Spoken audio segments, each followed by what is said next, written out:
I am Judge Dinah Lennon Archambeault, and with the permission of and at the request of Illinois Supreme Court Justice Thomas Kilbride, I have the honor today of administering the attorney's oath to Amy Gerstein, who received her Juris Doctorate from the John Marshall Law School.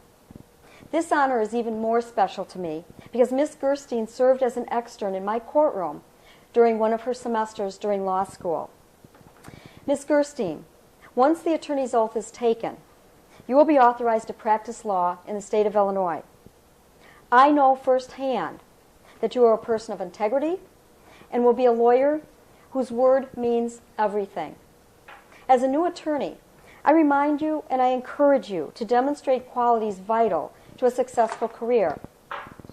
Always be prepared, always be on time, return phone calls, and don't overstate your case.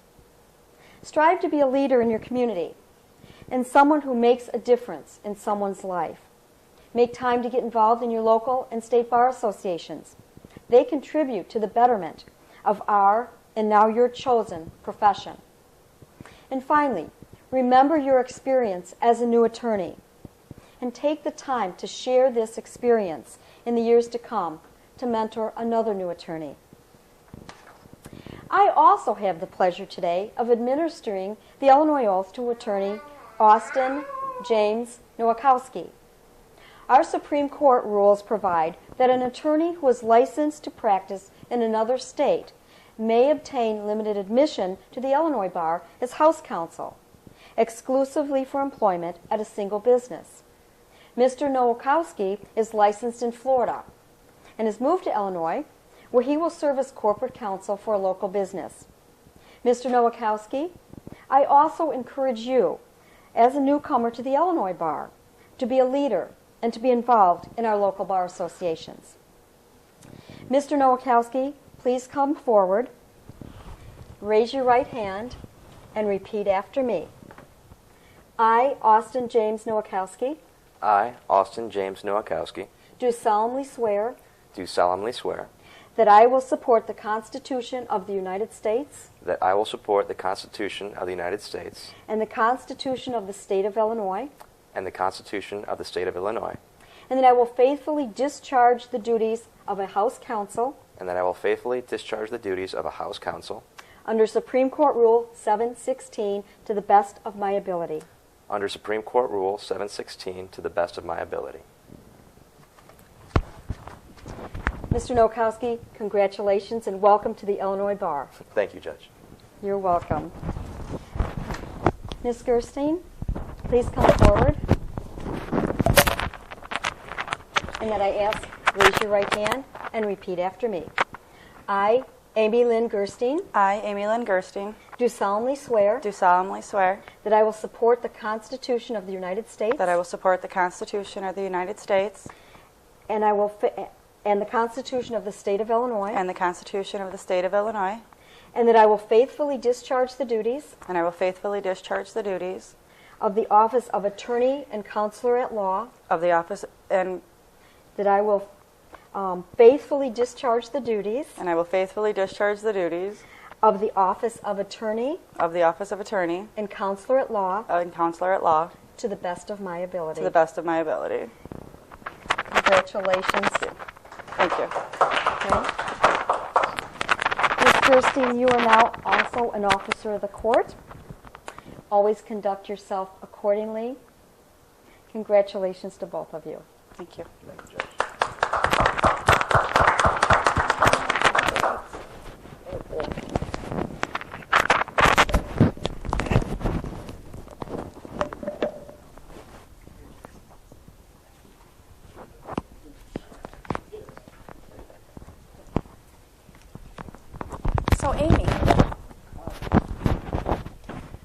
You were an extern with Judge Archambeault? Yes. When was that? December 2011 through May of 2012. And what experiences do you remember from that time? Many experiences being in the courtroom, as well as with personally with a judge in chambers, learning and just experiencing everything that the courtroom holds. In your duties as an extern, did that change your mind about how your practice of law would evolve? It didn't change my mind. It just gave me a wider vision of what the practice of law actually holds and what you do on a day-to-day basis. And how did it come about that Judge Archambeault had the honor of swearing you in today? When I spoke with the Supreme Court Justice's clerk, I had asked, the clerk had said I could go to any courtroom or any courthouse, and I said, could any judge swear me in then, if that's the case? And I requested Mr. Archambeault. And Judge Archambeault and you have become a mentor-mentee relationship, is that right? Oh, absolutely. Judge Archambeault helps me in any way, and we speak often. And thanks again for talking to me today, and congratulations. You're an admirable addition to the practice of law. Thank you very much.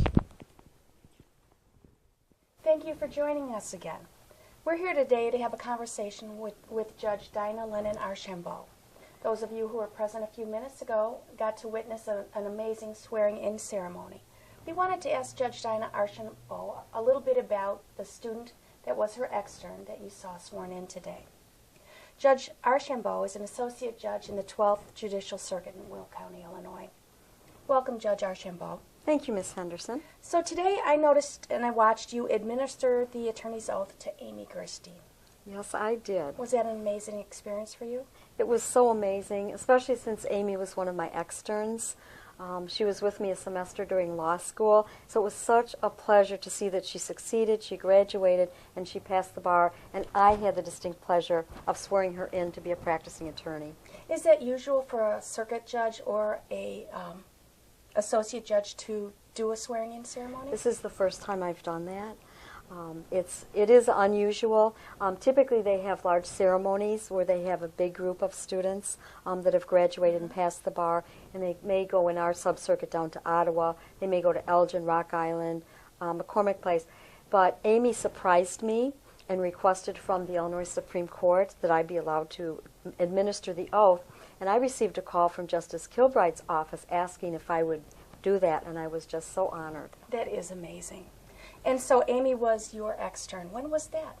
She was an extern a couple years ago in the spring when she was in her third year of law school. And what does an extern do for you when they work with you? An extern does a lot of things for me. Amy was here during a semester, so she was my only extern. Partway through her externship, I actually got another extern who was in his third year as well.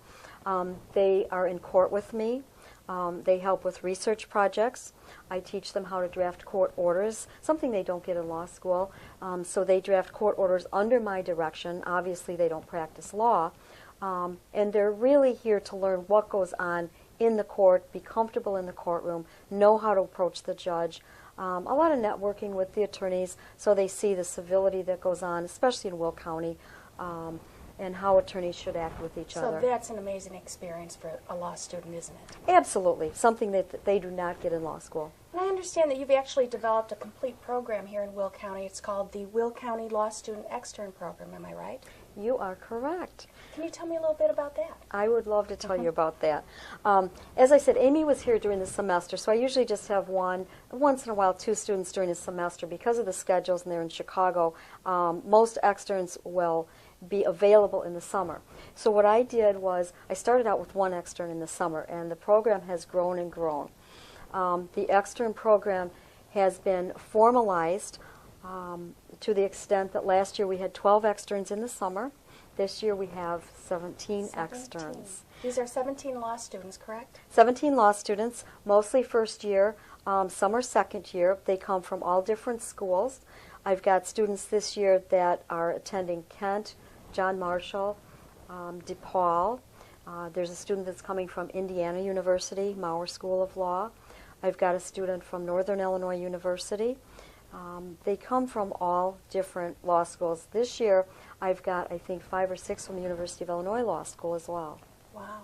So when you say they spend a semester with you, how much time do they commit to the program? The program this summer will run for 10 weeks. They are here Monday through Thursday, 8:30 to 4:30.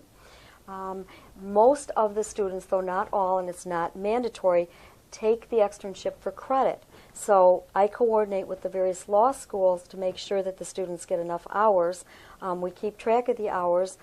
Some of the students require participation from me with the advisor to make sure that the students are doing well.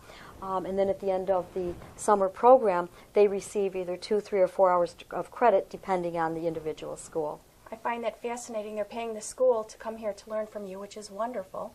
But the courthouse receives some benefits from having that, my math is right, somewhere over 5,000 man-hours of help in the summer. That is correct. The courthouse and some of the judges receive some benefit. Can you tell us some benefits that we receive? Absolutely. Let me back up just a tad bit. The way the program works is that I have primary judges assigned to each of these externs. So each extern has a judge that they can go to throughout the program. I am also available, as are my co-chairs. And actually, Ms. Henderson, I'd like to mention that you are my attorney liaison co-chair. So they have you to go to as well. The students will be with their primary judges for 2 weeks at the beginning and a week at the end. Then they rotate among the other judges so that they can see family law courtrooms, they can see criminal law courtrooms, they can see civil law courtrooms, they can see drug court, mental health court, veterans court. What they do in each courtroom varies a little bit. But in my courtroom, for example, I have a lot of litigants that don't have attorneys. So the students will not only observe, but as I indicated, they will draft court orders under my direction, which helps the unrepresented litigants as well as the court process to move more quickly. They can help in that capacity in the paternity courts, in the small claims division, anywhere that you've got cases where attorneys are not representing either party. So that lightens the load of the day as it progresses with all the litigants. Is that right? Absolutely. Because necessarily we take more time with the pro se litigants because they aren't as well versed as the attorneys are, clearly. And the externs really help to streamline the process. So once you've given an order, the extern, for instance, could draft the order, just write out what you've said. Absolutely. The other thing they do to help us is if we have research projects, they will research various topics depending on which division that they're with. It could be an issue on maintenance, it could be an issue on custody, but they are in school, they've all taken legal research their first year, so they help in that respect by finding the law for the judge as well. Have you gotten support from the judges in the courthouse for this program? I have gotten overwhelming support. It is such a delight for me to see it's not 100%, but it's almost 100% of the judges that participate in one way, shape, or form. As I said, I have a primary judge for each extern, so this year there'll be 17 primary judges. I have what I call secondary judges. Those are the other judges that aren't assigned a particular student that are involved in the rotation. So my extern, for example, may go to one of the primary judges for a week and sit and observe and help that judge in their courtroom. And then we rotate through. So not only do I have the primary judges, I have the secondary judges. In addition to that, I have some judges that offer to have the externs if they have something special going on. For example, Judge Polychondriotis with respect to her drug court, Judge Osterberger with respect to her mental health court. They will allow the students to sit in when they have those particular courts. Each of them will also speak to the externs so they know what to expect with respect to what's going on in those courts prior to them observing. And our students rotate through those special events, don't they? So each one has a chance to see the drug court and the mental health court. That's our correct? goal, to get each one of our externs some exposure to each one of these various courtrooms and court proceedings. And I know this from working with you, but you go to a great extent to match up the prospective student with the right judge, don't you? Absolutely. What's that like? Well, we look at all the applications, we get the resumes, and I will say that our selection process is not based on grades, it's based on interest. The students will submit a resume. They may indicate they want criminal law or family law, whatever, but quite frankly, I want them to experience everything. But if somebody's really interested in criminal law, I may assign them to a felony judge as their primary judge, even though they will rotate among the other divisions. And I've noticed, and I'm sure you have too, that some of the judges, most of the judges, bond with their primary student. Isn't that right? And that's the whole purpose of having one judge you can go to throughout the whole summer. That's lovely. And there's some other events that take place during the program. One of them is shadowing. Can you tell us about that? This year, and every year we try and make the program better, but this year we came up with an idea that we would like the students to shadow an attorney. So it's going to be shadow an attorney for a day. We have had overwhelming success with getting attorneys to volunteer to take the extern for a day so they can see what the practice of law is like. We have a young attorney, Adam Janak, who has joined our committee, and he is in charge of recruiting the attorneys. Right now we have more attorneys than we do externs that have agreed to allow the externs to shadow. That's an amazing thing, and it seems to be a theme that we will be talking about today, which is this mentoring aspect, helping the next person along. How does that help the public in general, that we're mentoring the next group of lawyers coming up? The law school experience is wonderful. The students learn the law, they learn how to research, but they need that practical mentoring so they know how to enter a courthouse, where to go in the courthouse, how to approach the judge, who the staff is, that we have a clerk, we have a bailiff, where the orders are. It makes for a better quality of attorney, and it makes for a better quality of attorney right out of law school. It does. Instead of practicing on their first clients, they've had the practice with Absolutely. us. Absolutely. And has there been any feedback from the judges who've participated in the past? Well, I will tell you that when I started, I was the only judge with an extern, Yeah. and now I had more judges agree to be primary judges than I have externs. So the feedback has been wonderful. They've seen what a great program it is, and they want to be involved. It seemed like at the beginning they thought it might be more work than help, and then once a few volunteered and they passed on that they were gaining more than they were giving, and that it was a positive thing for each courtroom, it seemed to spread like wildfire at that point, didn't it? It did. I will tell you, it is a lot of work. It's a lot of work to have an extern, because after every court session, we will then take the time to answer their questions. I sit down with them after my morning call, after my afternoon call. I and the rest of the judges help them with learning how to draft orders, what the proceedings mean. They have questions about evidence. So it is very time consuming. It's a lot of work, but it is so rewarding. And more of the judges have said, I wish I had someone to do that for me. I do too. Yeah. So what are some of the things that we teach these students when they come through? Now, you talked about the courtroom experience and experiencing different divisions within the courthouse. Are there specific things we focus on to help these students make them better human beings and better lawyers when they graduate? Absolutely. What are those? We've set it up so that the students have weekly meetings, actually at your My office. yes. At your office. And you run the meetings. But for each of these meetings, we have different speakers. We have geared these sessions both to legal-related areas and non-legal related areas. Obviously, they get an orientation to begin with, and you actually do a program on courtroom decorum, how to approach the judge, what to call the judge, They have to learn and about the like. the privacy issues, Absolutely. that they are as if they were an arm of the judge, that they can't leave the courtroom and talk about the cases and some of the things the judge may tell them about the process. Right. And absolutely, they need to understand that they don't practice law. They're not there to practice law. They don't give legal advice. So we do the orientation, but then as the summer goes on, we have various speakers. We have speakers that come in on financial issues. I have 2 CPAs that come in and talk about budgeting, because these students all have financial loans for law school. I have a speaker who's a nutritionist and a personal trainer. She comes in because as a judge and as attorneys, we have office jobs and we sit. They need to know the importance of staying well.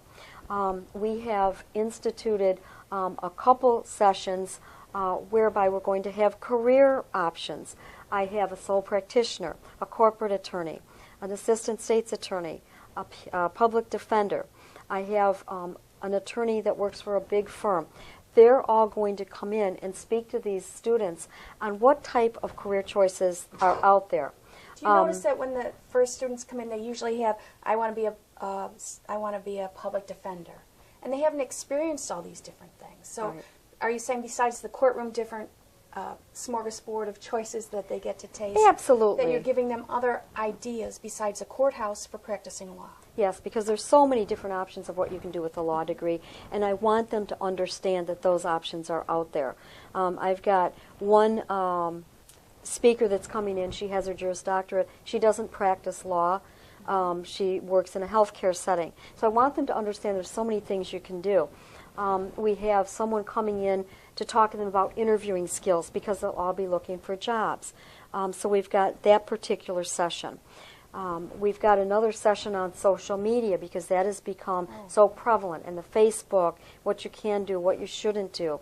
We've got a session on that. So we've got all sorts of different speakers.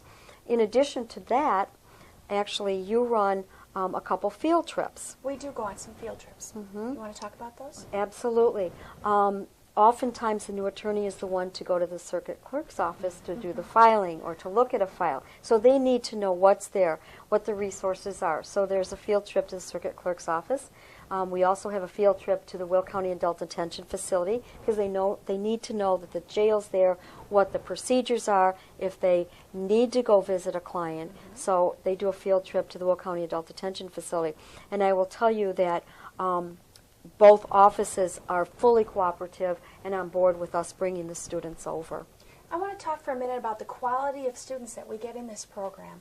Every year when we get the applications, I'm amazed and blown away by the quality of these students. I think my answer is that the top cream of the class are the ones with the entrepreneurial spirit to go out and find these things to do to make them better. How do you find the quality of the students that apply? I think you're absolutely right, Ms. Henderson. The quality of students are top-notch. As I indicated earlier, one of the criteria is not grades for this program. It's the enthusiasm, it's the desire to be part of this and get some extra education outside of law school. However, as a practical matter, the applicants I get are top students. I've got actually 2 this summer that have been accepted for externships for 3 or 4 weeks, one in Spain and one in South America. So these students truly are the top of their classes. It just works out that way, and I think you're absolutely right. It's because they see an opportunity and they want to be part of it. They're motivated. Absolutely motivated. There's so many that are bilingual. Oh, how many languages have we seen come through? Oh, probably 10. Smart children. Absolutely. And from all different walks of life, too. You know, these students come from all different backgrounds, but all are motivated to succeed. And a funny little side benefit is we are also marketing for those top students to maybe practice law here in the Will County area. They've gotten familiar with the courthouse, familiar with the judges. A lot of them, after they graduate, are back in our community practicing law. Isn't that right? Absolutely. And they have such an advantage because they've been here. They know the judges, they know the attorneys, they're comfortable, and several of them with the networking opportunities have actually secured jobs with our local firms, which is just an added benefit. And you've had feedback from a lot of the students about how putting this externship experience on their resume has changed their opportunities, haven't you? Absolutely. Can you give us any examples of that? It seems to me that the attorneys that are looking for new lawyers have a difficult time in this respect. You've got your law school grades, you've got your resume, but you have no experience. If they know a student has been here, has been in the courtroom, knows the judges, know the other attorneys, they now know how to do court orders, they know how to approach the bench. Yeah.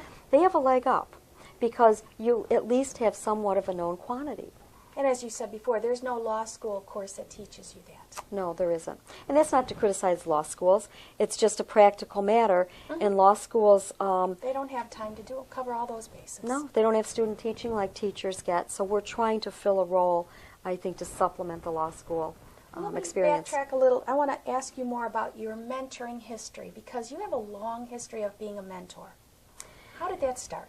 Years ago, the CED had a mentoring program, and I mean, this goes way back.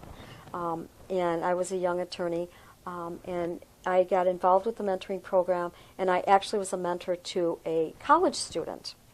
and it was for older students that were going back. So that was my first experience with mentoring. Most recently, I'm a member of the board of the Will County Bar Association, and I'm co-chair of their mentoring committee. What is that? Tell me about that. The Illinois Supreme Court a couple years ago decided it was a good idea to have new attorneys paired with more experienced attorneys. They pair them up for a year, and both the experienced attorney and the mentee get continuing education credit for that. So I started along with another local attorney, Erin O'Sullivan, who's on the board with me.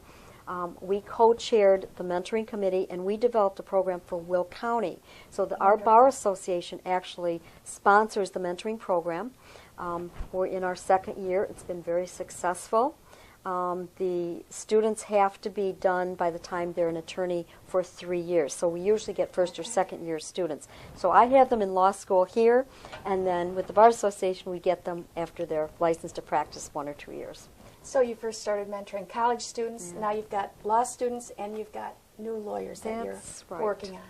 Well, and you know that I coach the mediation team at Lewis, so I'm mentoring college students. Yes. And I know, and I wanted to ask you how you feel about the experience of mentoring, what that does to you, how that affects your life. I think it's much more rewarding for me to see how these students do. They just blossom from the first day they come to see me until the end of those 10 weeks or the end of the semester.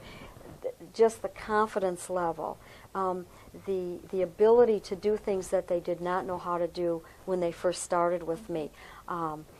It's just amazing, and it is truly, I get more benefit out of seeing that I agree. than I they know do. what you're saying, to watch these children grow and, Yep. and the brightest and the best. That's And then who we're to see them seeing. come back and appear before me. How often do you have relationships or contact with a lot of these students afterwards? Well, they like to keep in touch, and I love to hear from them. I get emails all the time. They'll say, Judge, how are you doing? You know, I just passed my exam, or I'm ready to study for the Bar Association. Most of them will use me as a reference when they go to apply to get their license, so I hear from them then. They'll stop in if they're in town, but the vast majority of them keep in touch. And some of them come back to help on Pro Se Day, don't they? They do. They come back on Pro Se Day. They feel a connection to our courthouse in a positive way. Pro Se Day is an opportunity that I have provided for litigants that don't have attorneys in my courtroom to come on 2 days a month. I set those days aside for these litigants without attorneys, and quite a few years ago I asked the family bar to volunteer to help with the pro se litigants. The family bar has been absolutely wonderful ever since I started this program. And I set 2 days aside. The attorneys come and they volunteer. They do not give legal advice, but basically help mediate. So I will have them sit with the pro se litigants, see what the issues are. If they reach an agreement, help draft an order. The pro se litigants are told ahead of time it's not to get legal advice, they're not to ask for legal advice, but it's simply my attorneys, as a friend of the court, are helping to streamline the process because it's very difficult for those that don't have legal education. I have incorporated my externs into this program, so they shadow the attorney volunteers on Pro Se Day, and they get to see basically how to mediate, and they get to draft the court orders, and they get to deal with the litigants. The litigants have been 100% appreciative about this initiative. Like I said, the attorney volunteers have been wonderful, and the externs love it because they get some hands-on experience, you know, seeing what it's like to sit down with these litigants, even though they're not practicing law or giving legal advice. They get to have the experience. Well, from an attorney's viewpoint, Pro Se Day is helpful to me as a practicing attorney because the pro se litigants are confused about what they're asking for sometimes. Their motions aren't properly drafted. They're asking for things that the court maybe can't address, and they take up a lot of time in front of the judge. So in the past, before we had Pro Se Day, the attorneys would be waiting, and there'd be lines waiting for a moment with the judge because the pro ses, they need a little more hand-holding, and rightfully so. But when Judge Archambeault segmented 2 days a month for those people that she could take some time with them and get some outside attorneys to help maybe organize their thoughts a little bit, that has streamlined her entire courtroom dramatically. And our students, the externs, I give them a little mini lesson on mediation. They're not mediators, but mediation is a skill. It's how to get each person to tell their issues in a more organized fashion. So our students can sit down with, once they've had a little practice, can sit down with the pro se litigants and see if maybe they already have an agreement, but they just don't know how to say it. And so sometimes, and quite often by the end of their tenure with us, they're walking up with agreed orders that the participants are completely satisfied with. Is that right? That is absolutely right. And again, the litigants know that they're not getting legal representation. I make that clear at the beginning of the call. But it also gives the extern the opportunity to approach the bench in a non-threatening way, so they're not afraid of me. You know, they know I'm there as a mentor. And the litigants enjoy it because they don't have to do it. They still get to have their voice heard because that's why they're waiting in line to talk to a judge. Yes. And they get to say what they want to say to the other spouse or ex-spouse sitting in the little conference room. They get that off their chest, and sometimes that's all they need. Yeah, and this goes along with the Illinois Supreme Court policy of access to justice. There's an initiative that's been around for a couple of years, and they're really promoting access to justice for everyone. And one of the focuses is on the pro se litigant. And in fact, I was invited to give a presentation on my pro se day to the Access to Justice Second Annual Conference. So it's been recognized by the Illinois Supreme Court, and I really was honored to give that presentation. So hopefully some other circuits will start doing that. Judge Archambeault, we're honored to have you here in our courthouse. You've been on the cutting edge of programs that help the public at large who come to the courthouse looking for some relief. You've included students who needed some additional help, and you've helped the judges in the circuit have some other student that can maybe draft orders for them or at least listen to their ideas about things. And I know from teaching that sometimes teaching or mentoring, you love your job better, you understand your job better. And I have to thank you, Ms. Henderson, for everything you do for our program. You've been wonderful, and we've been really successful, and I think we'll continue to be so. And I also have to thank Chief Judge Richard Shainstead. He has been wonderful. He's been supportive of our program. Every time we need something, we can go to him, and he helps us in any way he can. So, you know, from the Chief Judge on down, everybody has been really supportive. So thank you very much. This is a lot of work, and we are so grateful to you for this. Thanks again. Thank you. Thank you for listening to us today.